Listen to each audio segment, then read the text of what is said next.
This is Dave Jones with StormCenter Communications and GeoCollaborate. This is an update on this Monday, October 14th, 2024. This is an update for the All Hazards Consortium, Sensitive Information Sharing Environment. We're keeping an eye on the tropics. We know we have a lot of recovery and response activities going on all up and down Hurricane Helene's path and Tropical Storm Helene's path into the Carolinas, and also recovery from Hurricane Milton throughout Florida. I'm going to try to make this update quick. I also have an answer to one of our viewers' questions coming up in just a little bit. Well, right now, this is the GOES satellite image, that geostationary satellite operated by NOAA, by the way, is taking a look at the Gulf of Mexico here and the Western Caribbean. Everything looks quiet. Very dry air over the Gulf of Mexico right now. So it's providing lots of good weather for power restoration throughout Florida. We did have showers and a few storms around South Florida yesterday, but they have moved out as well. So looks like overall Florida is in for at least a decent weather day currently. Recovering from Hurricane Milton is always a huge, huge task. So what I'd like to do is show the satellite picture on a wide scale. I widen out so you can see just how much the GOES satellite can see, and this is not all of it. It's orbiting right over the equator.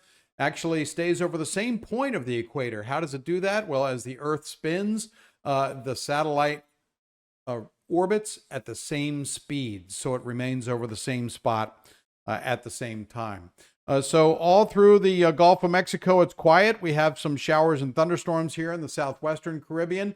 That's all they are. Not expected to develop into anything. Here is Cuba right here.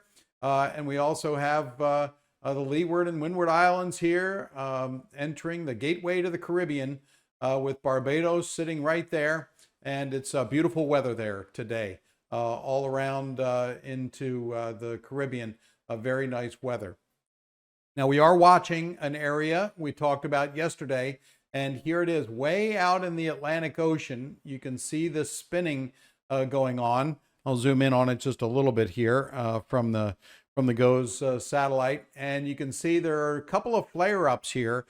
These are thunderstorms that are flaring up close to the center, and it looks like the environment that this low-pressure system is in currently is not favorable for development into a tropical storm or a hurricane. We are watching as it moves to the west, and it will do that over the next several days, 4 or 5 days. Then we expect it to enter an area in the Atlantic that is a little bit more favorable for development. What does that mean? Well, right now there's a lot of dry air around this system, and it's not really developing a whole bunch of thunderstorm activity around it. But one thing that we can see for sure is that there is a circulation to it. As I put it back into motion there, you can see the spinning, but they're all low-level clouds. What you need for a tropical system to develop or a whole bunch of thunderstorms to be developing around the center and on the outflow boundaries and things like that, the spiral bands. We're not expecting to see that over the next several days. I do want to put on the sea surface temperature data. I put that on yesterday. I'll turn that on again today so you can see that the ocean is still warm. I will turn on some of the buoy measurements when we go over to GeoCollaborate here in just a minute, because we had a couple of questions, I think, yesterday. Hey, what are the temperatures out there in the Atlantic for these storms that are developing or could develop?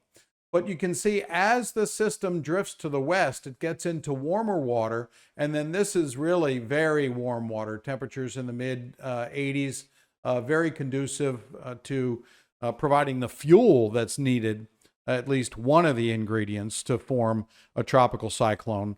Right now, this is just a low pressure center. And again, we can go over to the European satellite. They have a geostationary satellite, a couple of them, that are in geostationary orbit, looking down at the same spot as well.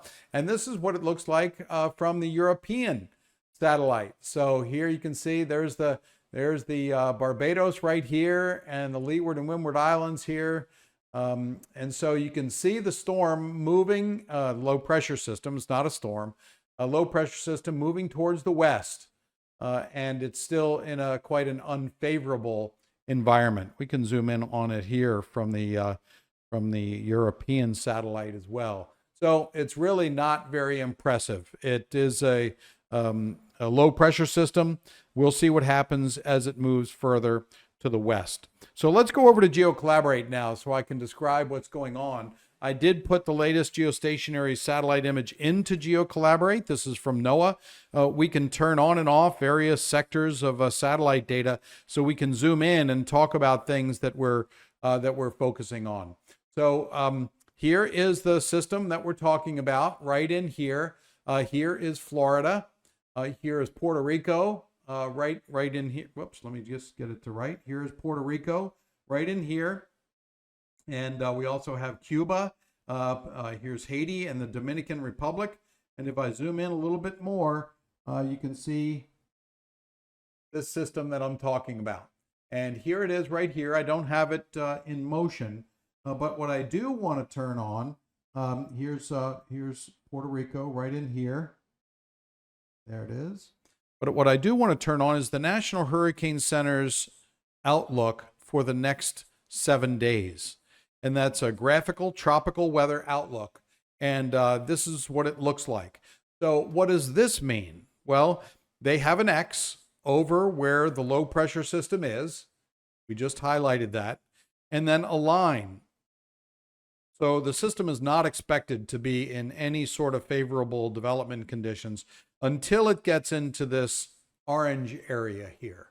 That means when it gets into this area, the atmosphere is expected to be in a little better position to support the development of a tropical system.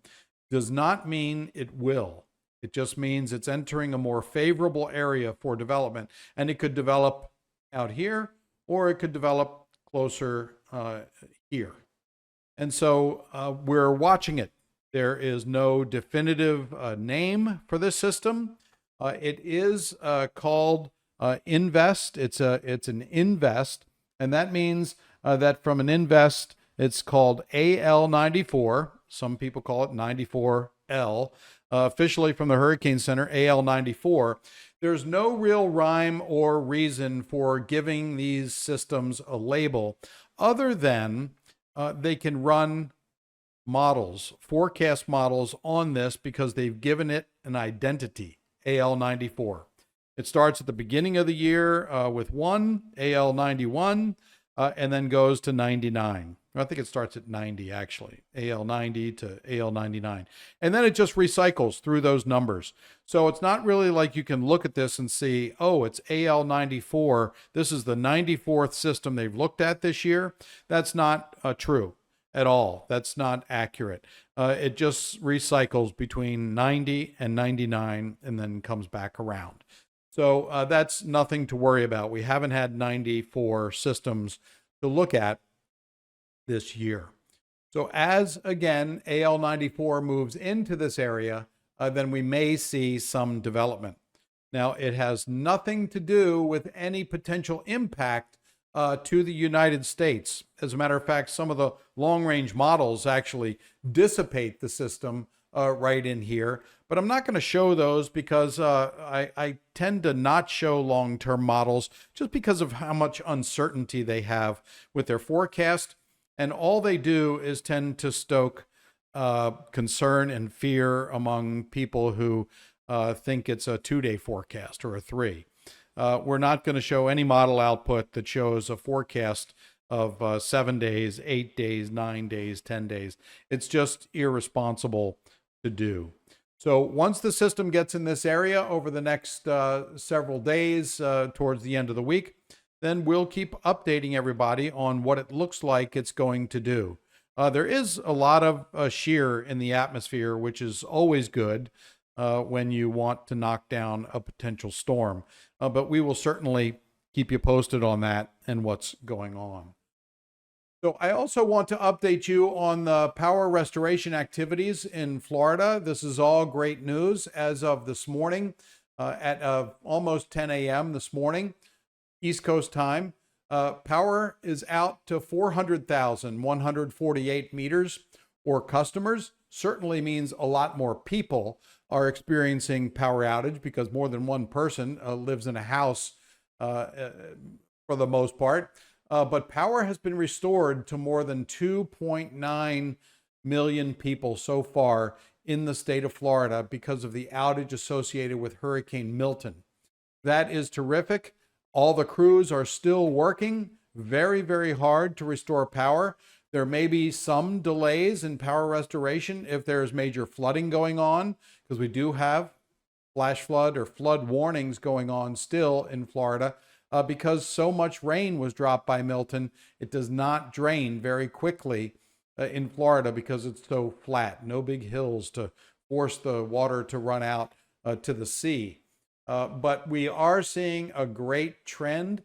And look at that. More than 50,000 workers from at least 43 states, including Washington, D.C. and Canada, are working. So once again, I've said it before, if you see a lineman, please thank them. Men and women are working very, very hard to get power restored. And also, I wanted to point out power is being restored safely. It has to be restored safely. Inspectors and utility workers will come by and make sure that your house is ready to accept power being turned back on. And in some cases, if you see a downed wire and it's not marked and power gets turned back on, that wire could turn out to be live. In some cases, if it's down in a tree or whatever, it could start a fire in a tree. So the power companies are very, very careful and very safe about how they restore power to the grid and to your homes as well, if you're watching from down in Florida.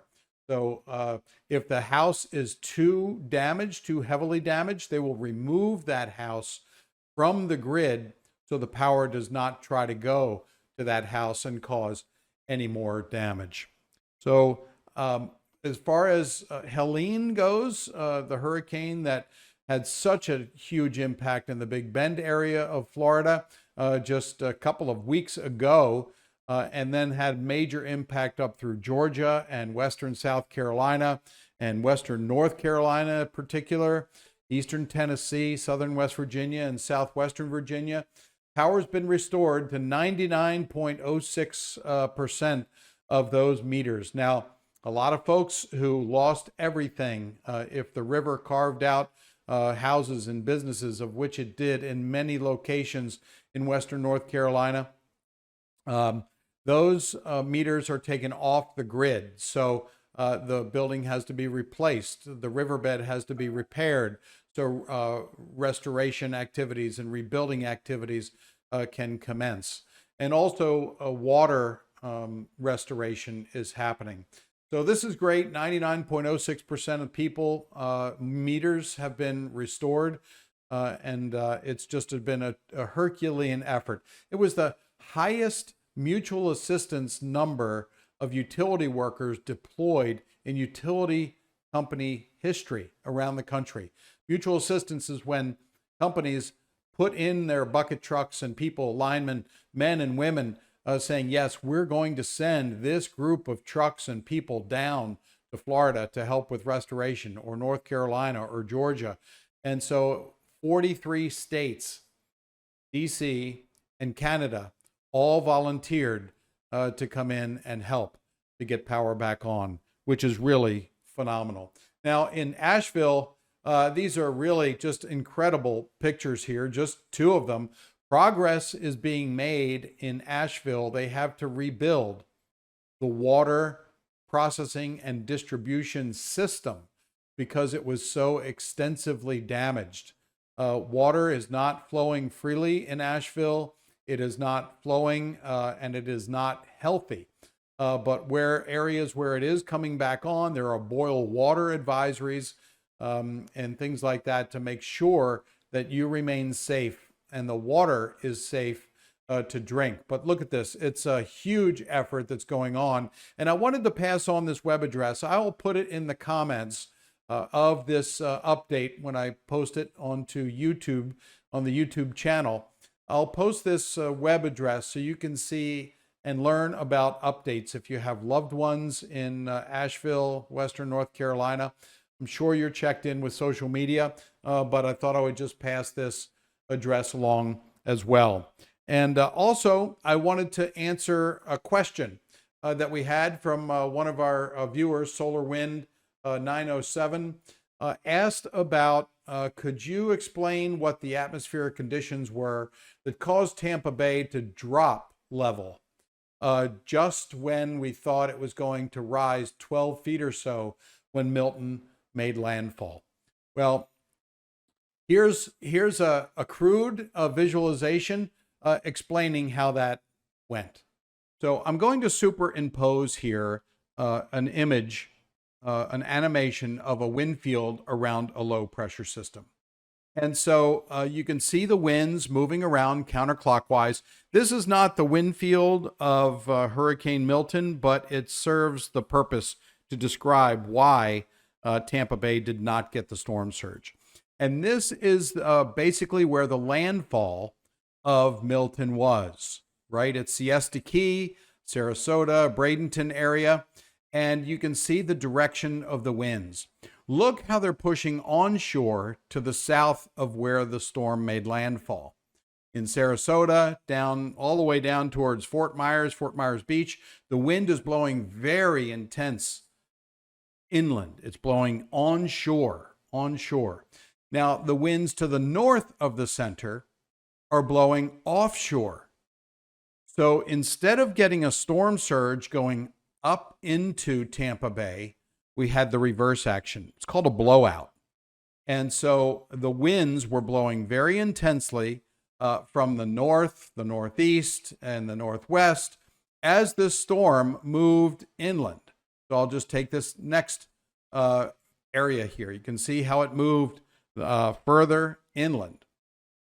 And so that kept the winds in Tampa Bay, that kept the winds offshore. And that was very important for draining Tampa Bay. So you can see the winds and how they kept moving, and I'll just move it inland a little bit more. The winds were pretty much constantly blowing out of Tampa Bay. Now, what I'd like to illustrate is if the landfall was just a few miles to the north, let's say around Clearwater, then we have a situation like this, where the wind coming around the southern part of the low pressure system, that Hurricane Milton, we would have had an incredible push of strong winds directly into Tampa Bay from the Gulf of Mexico. This is the landfall for the worst case scenario for Tampa Bay, a Category 3, 4, or 5 hurricane making a landfall around Clearwater or up towards Palm Harbor, just to the north, where the strongest winds are coming in from the south, and you can see them pushing directly into Tampa Bay. That would have resulted in a storm surge of 10 to 15 feet, maybe even more in Tampa Bay. So instead, the hurricane made landfall to the south, which is this scenario, and so we had offshore winds north of the center. So as meteorologists, we never want to see a scenario where a hurricane makes landfall just north of Tampa Bay. That is a worst case scenario. But we must communicate the risk. We have to. When you have a storm, a major storm, any type of hurricane in the Gulf of Mexico that is headed towards, and there's any chance of it making landfall in Tampa Bay or north of Tampa Bay or south, we have to communicate the risks. Weather forecasting is not to the point where we can be so accurate to pinpoint the landfall of a hurricane 3, 4, 5, 6 days ahead of time. We're making progress. Hurricane modeling is making progress. And with the introduction of AI, we're seeing some advancements there as well. But certainly The official forecast comes from the National Hurricane Center, and they're the ones that issue all of the official watches, warnings, and advisories. So here are the names for 2024 that we've gone through that have formed so far in 2024, with an indication of whether they were tropical storms or hurricanes. And the next storm on the list is Nadine. Nadine has not formed yet. We still have a number of storms to go through. I hope we don't have to go through that list. And if ever that list is exhausted, there's an alternative list, a secondary list of names that will be cycled through. Now, these names actually are recycled every 6 years unless the storm has a huge impact in the area, the Atlantic Basin, and then that storm name will be retired. I'm pretty confident that Debbie may be retired.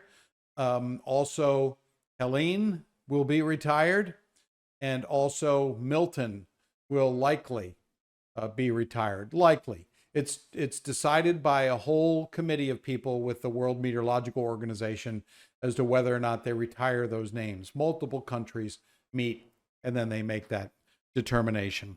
So that's it for this update for today. Thank you for watching. This has been an All Hazards Consortium Sensitive Information Sharing Environment update, where we share information across platforms and across sectors, from private sector organizations to the private sector liaisons within state organizations and operations. So next update will be tomorrow. I'm Dave Jones with StormCenter Communications and GeoCollaborate. Thanks so much for watching. Please watch out for yourself and take care of your neighbors.